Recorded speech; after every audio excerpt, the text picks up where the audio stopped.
Sports Radio 1450, The Hall. Joining us next on the line is Mark Vandeusen of LucidSportsFan.com. 37 seconds of sports and other stuff I care about. For the people out there who haven't gotten a chance to follow you yet or take a look at your website, why don't you tell everyone what it is exactly that you do? All right, sure. About 2 years ago, I wasn't writing or doing anything really sports-related. I was just a big sports fan. And a bunch of my friends were always telling me that they really loved my Facebook statuses that I used to post because they thought they were quick and informative. This is people that don't really know a lot about sports, a lot of girls that I know, things like that. Nothing impresses the chicks like a good Facebook status, Mark. Yeah.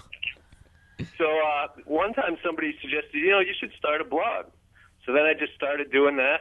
Thought of the name Lucid Sports Fan because I like to think my take on things is usually well thought out, not usually too high or too low in any one particular direction. And I just started writing this blog. Then I started writing for a couple other websites. I write for Celtics Life right now, which is a pretty big one. Another one called Cosby Sweaters that's fairly well known. But what my website is now, I call it 37 Seconds of Sports and Other Stuff I Care About. And the main point is that if you go to it once a day, it's not going to take too long to read. It just takes around 37 seconds or so, and it's usually something quick and easy, right to the point. And sometimes it's funny, and hopefully you'll learn something.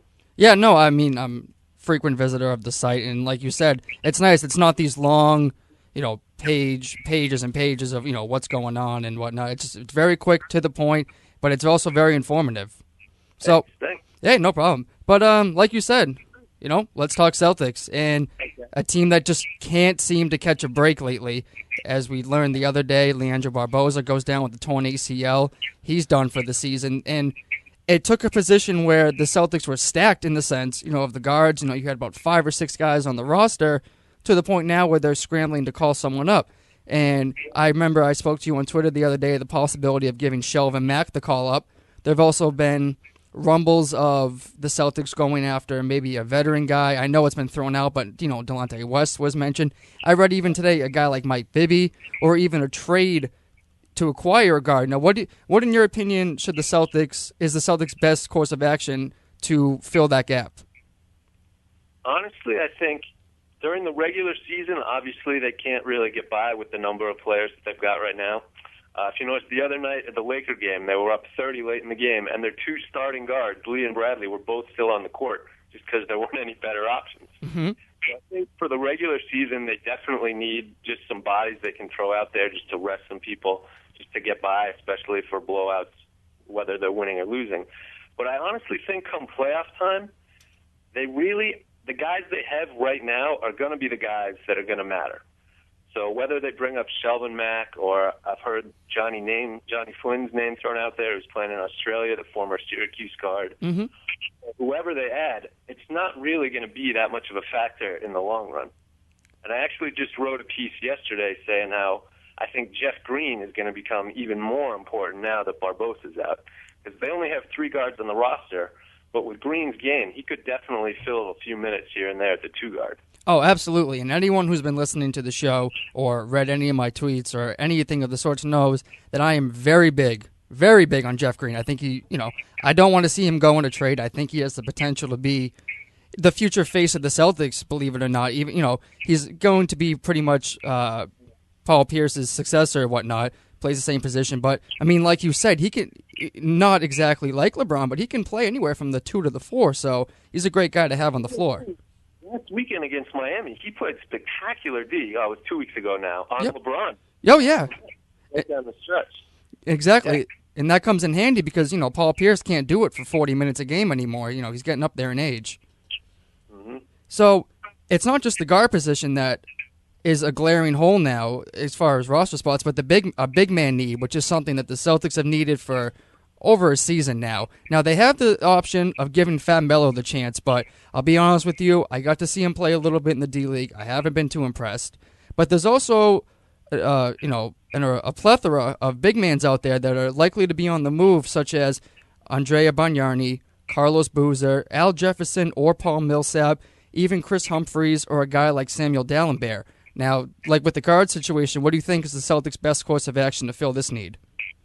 Yeah, I mean, earlier in the season, if you'd asked me, I would have thought maybe making a trade for one of those guys would be the right move. But the problem is now they don't have anybody left to trade. So if they trade to get a big, they're going to either have to give up another big or one of the guards, which they can't afford to either. Yeah, no, like what the best option is. I mean, they might have to think about Kenyon Martin or somebody who's just been sitting out there that's not on a roster right now.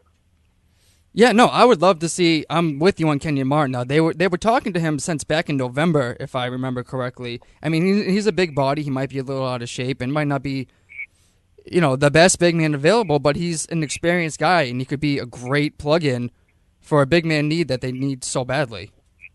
Yeah. And also, speaking of other places, you touched on it a little bit earlier. Come playoff time. Now, I noticed it the other day when the Celtics were playing the Nuggets. And a guy like Lawson was just going off on them, and he was kind of scoring almost at will. And the biggest thing that stood out to me was the fact that he only had 2 fouls going into overtime. Even in overtime, I think he committed a foul, and it was his second foul. Now, had Rondo been in there, and he would be driving on him all game, maybe forcing him to cause fouls or playing a little better defense on him than who's ever guarding him that game. So where else do you think the Celtics really would miss Rondo the most moving forward? Because, I mean, the notion that they're a better team without him is just, it's not true. So while they've been playing great, where do you think they're going to miss him the most? Yeah, I agree with you completely on that one. I mean, they have been playing great ball lately, but I think a large part of it is because as soon as Rondo went down, everybody wrote them off. And a lot of what they're doing now is just based on energy and effort and wanting to prove everybody wrong. Still show that they can go out there and win games. Like, for example, the Toronto game last week. That's a game I think normally with Rondo, when they were just going along like normal, they probably would have lost because no big deal. They can lose that when no one cares. Mm-hmm. Now they wanted to put forth that effort and prove they can still win games like that. So, yeah, come playoffs, obviously that's not going to work anymore. Yeah. Everybody plays defense in the playoffs. So I think a large part of what they're doing right now on offense is based on just taking advantage of running and other teams not really putting out a great effort on defense. So, yeah, come playoff time, that's going to be a big problem. And I think that's where Rondo's absence is really going to show the most. We're, of course, talking to Mark Vandeusen, co-founder of LucidSportsFans.com. And I'm looking at one story right now that we've been interested with since it broke earlier in the week. Short sleeve NBA uniforms. It seems like just an asinine idea, but this is something that the Golden State Warriors have actually announced that they will be wearing. I love your line. You say, "My gut instinct tells me that this is a terrible, terrible idea." We all here in the studio agree with that sentiment. Why do you think the Warriors and the NBA have decided to introduce this to their apparel line? Well, from the stuff I've read, I think it has a lot to do with Adidas. They're making the jerseys now, and they're trying to obviously sell a lot more and become more well-known for that. But the funny thing is, look, I own one Celtics basketball jersey. I didn't buy it. Somebody gave it to me. But I have several T-shirts. Mm-hmm. So I don't think making the T-shirt jersey is necessarily required to even sell T-shirts. And when you go out, and I can't imagine what it's going to be like when this actually happens. Like, I'm kind of shocked just to wait and see. I can't wait to turn on the TV and see him there. I think it's just going to look ridiculous. Yeah, I'm sorry, continue. Basketball, I used to wear a T-shirt under my uniform, and I remember that was when I was a sophomore. One of the older kids on the team, he said, you shouldn't wear that T-shirt. And I was like, why? They do it in college all the time. And he's like, yeah, but the pros don't do it. Don't you want to be like the pros?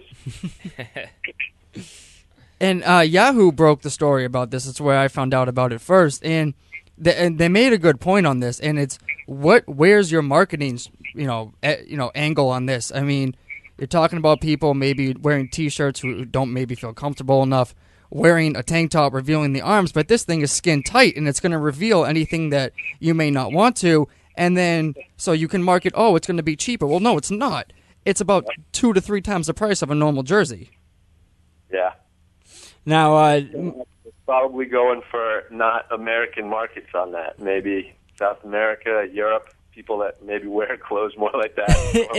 It's definitely a European look. Although I have to say, Dave would be sporting it if he was in the NBA. Dave, Mark, I know you don't know the guy, but he likes wearing his tight shirt, so he would enjoy these uniforms very much.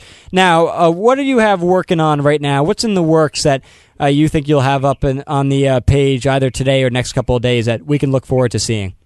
I'm actually working on something about Paul Pierce right now. I wrote sort of a little preview of it last week, but since the time I wrote it, the stats I've been talking about have become even more impressive. When Rondo was still active, he led the team in both rebounds and assists. I mean, he leads them in assists all the time, but rebounds also, 9 of the 38 games that he played all season, which is pretty incredible for the point guard. Since Rondo's been out, in the first 5 games, Pierce did it 3 of those 5 times. Rondo is also leading the league in triple-doubles that everybody knows. Pierce is now tied for second in the league in triple-doubles with 2 just since Rondo's been out. So I'm working on a piece basically saying, for the moment, Paul Pierce has pretty much become Rajon Rondo, which is very impressive considering his age and how he's always just been a scorer, and now at this point in his career is just doing whatever they need to do to win games. All right, and of course, this is Mark Vandeusen of LucidSportsFan.com. 37 seconds of sports and other stuff I care about. Mark, thanks so much for joining us. We really appreciate it having you on. Thank you, guys. Love being on.